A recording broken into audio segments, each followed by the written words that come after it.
ને 2012માં પૂછાયેલ ટેટના પ્રશ્નોમાંથી ફરીથી આ ગણિતનો સરસ મજાનો પ્રશ્ન, 1 થી 100 સુધીમાં કેટલી પૂર્ણ વર્ગ સંખ્યા આવે? મિત્રો બહુ સરસ ક્વેશ્ચન છે, આમ ગોટાળે ચડી જવાય એવું છે, પણ આમ કઈ છે જ નહીં.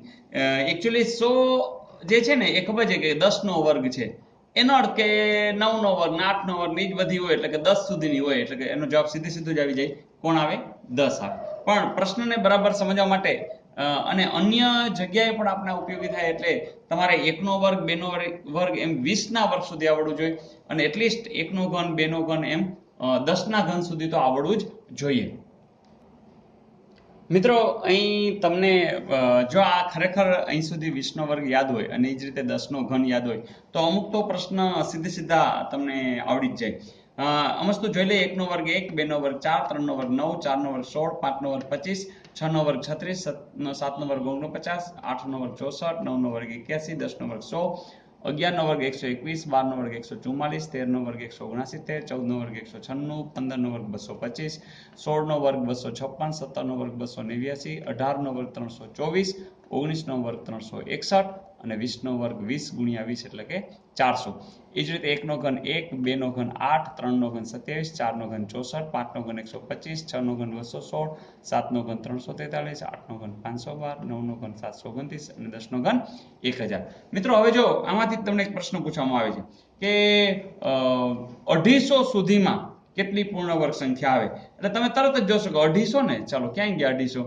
તો 250 સુધીમાં આ તો 256 થઈ ગયા, તો 250 સુધીમાં કેટલા આવે? તરત જ કહીજો કે આવી આ 15 સંખ્યાઓ હોય.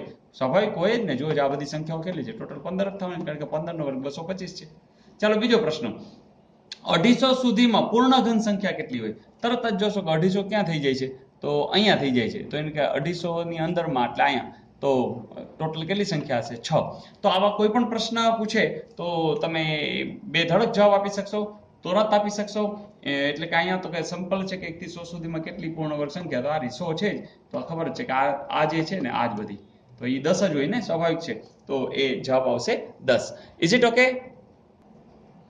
ને બીજો પ્રશ્ન આવો છે કે કઈ સંખ્યાની વ્યસ્ત સંખ્યાનું અસ્તિત્વ નથી? તો પાઈ તો છે જ, અપૂર્ણાંક તો છે જ, ઋણ સંખ્યા તો છે જ, પણ શૂન્ય તમને ખબર જ છે કે શૂન્ય એ એવી વસ્તુ છે કે જેને તમે વ્યસ્ત છે એ અસ્તિત્વમાં નથી. તો આવો પણ સરસ પ્રશ્ન પૂછ્યો હતો. ને મિત્રો સંખ્યાઓ તમને આવી આપી છે, ગુણાકાર, ભાગાકાર, સરવાળો, બાદબાકી એવું આપ્યું છે. તો તમને તરત જ યાદ જ છે કે જ્યારે અહીં ક્યાંય કૌંસ નથી એટલે સ્વાભાવિક છે કે તમારે જે ક્રમ આપવાનો છે એ ભાગુ સવા છે, બરાબર ને? તો બરોબર યાદ છે કે પહેલા તમે શું કરશો? ભાગાકાર, પછી ગુણાકાર, પછી સરવાળો, પછી બાદબાકી. ચાલો ભાગાકાર ક્યાં છે? યસ, તો આટલા વિશે જ વિચારો. તો તમને ખબર છે કે 7/5 ભાગ્યા ને આપણે ગુણાકાર કરી નાખીએ, તો પછીનું ઉલટાવી નાખવાનું. ફરીથી આવું કરી શકીએ છીએ કે ભાગાકારનો તમે ગુણાકાર લખો, પણ જે પછીનું પદ હોય ને એને ઉલટાવી નાખવાના.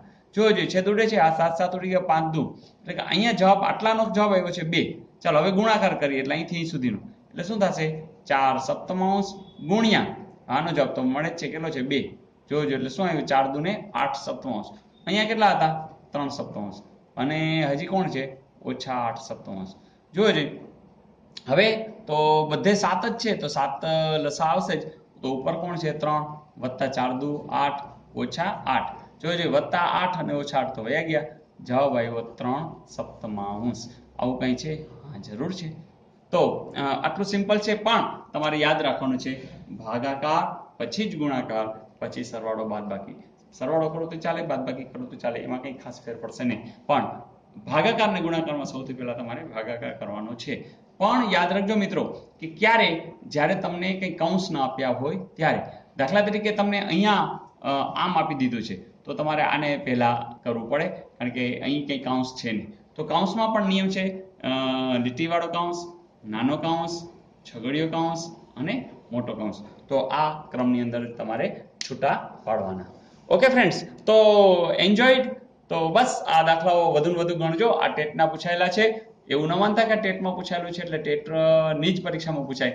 આ દાખલાઓ ગમે ત્યાં પૂછી શકાય છે. તો મેથ્સ અને રિઝનિંગના સમ્સ વધુ ગણશો એમ તમે પાવરફુલ થતા જાઓ છો, થવાના છો. તો વધુ માર્ક્સ તો મળવાના જ છે. All the best.